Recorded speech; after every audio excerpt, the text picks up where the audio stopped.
Hello student, चलो इस question में क्या दिया हुआ है कि stopping potential for the electron emitted from the photosensitive material illuminated by the light of wavelength for 491 nanometer is 0.710 volt.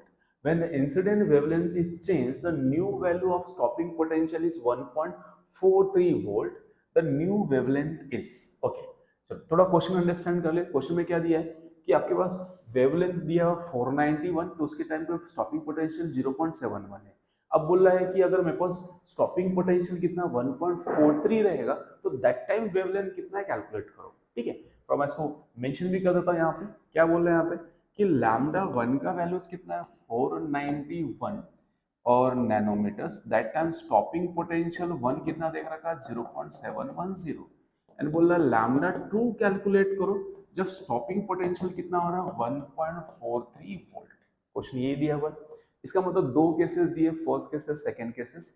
हम क्या करेंगे, फर्स्ट केसेस का यूज करके वर्क फंक्शन निकालते एंड वही वर्क फंक्शन सेकंड में पुट करके स्टॉपिंग पोटेंशियल वेवलेंथ निकालेंगे। ठीक है, अब चलो तो पहले वर्क फंक्शन निकाल लेते फर्स्ट केसेस से। तो मेरे पास पता है, तो केस नंबर 1 यूज करता हूँ। तो पहले वर्क फंक्शन निकालने से पहले मैं एनर्जी ऑफ फोटॉन्स निकालता हूँ। एनर्जी ऑफ फोटॉन का फॉर्मूला कितना होता है, it is a 1240 divided by lambda in nanometers. तो इस 1.1240 divided by कितना आएगा 491, इट्स 2.53 इलेक्ट्रॉन वोल्ट्स। ठीक है, कैंसिलेशन करके 2.53 आता है। ओके ना, अब एनर्जी ऑफ फोटॉन मिल गया तो मुझे पता है energy of photon is equal to work function plus कितना होता है ईवी नॉट। ईवी नॉट अब शायद बुक्स वगैरह में इसको स्टॉपिंग पोटेंशियल को क्या लिखते हैं हम लोग, ईवी एस लिखता हूँ। ओके, अब ध्यान से देखो, मेरे पास फोटॉन की एनर्जी कितनी है 2.53, तो यहाँ पे पुट कर देता हूँ 2.53 is equal to work function plus stopping potential कितना है 0.710। इसका मतलब क्या होगा, एनर्जी भी कितना होगा 0.71 इलेक्ट्रॉन वोल्ट्स। तो यहाँ से वर्क फंक्शन कितना हो गया 2.53 माइनस 0.71, सेपरेट करो 2 हो गया, यहाँ से कितना आएगा ये 8, दैट इज 1.82 इलेक्ट्रॉन वोल्ट्स। तो मेरे पास वर्क फंक्शन कितना आ गया 1.82 इलेक्ट्रॉन वोल्ट्स। अब क्या कर लेते हैं, सेकेंड केस में आते हैं। मेरे पास वर्क फंक्शंस आ चुका है यहाँ पे, यस। अब ये वर्क फंक्शन कहाँ यूज करते हैं फॉर द सेकेंड केसेस के लिए। तो सेकेंड केसेस में फिर से energy of photon is equal to work function plus eV S.